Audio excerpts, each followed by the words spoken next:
Andito na naman po tayo sa panibagong episode ng Ang Dami Ko Kasing Gusto. Ang holiday project, itong samurai natin na spray paint. Gusto ko sana palitan na to ng kulay eh. Gamit to. Tanggalin muna natin to. Ito lang naman yata yung kabitan niya. Hanap tayo yung size niyan. Yan, ito swak.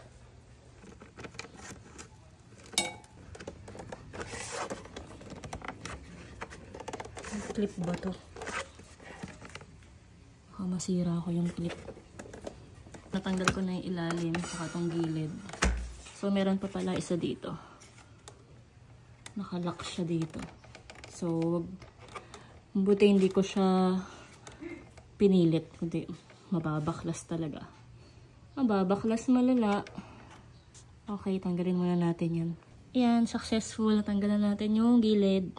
Pwede na siguro siya baklasin ng maayos.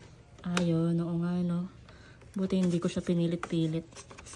Kaya wala natin pilitin pag ayaw, diba? Kailangan hanapin ng solusyon. Yun pala. Okay. So, successful naman yung pagtanggal natin. May dalawa siyang screw. Ito, tsaka dito.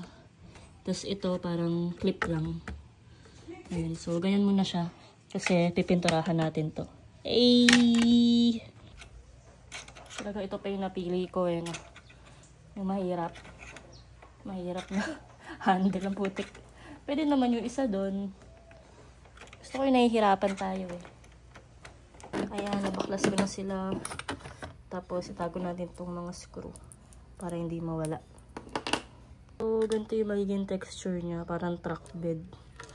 Kasi track bed paint to eh. Gagi, parang ang kapal ng pagkakaspray ko.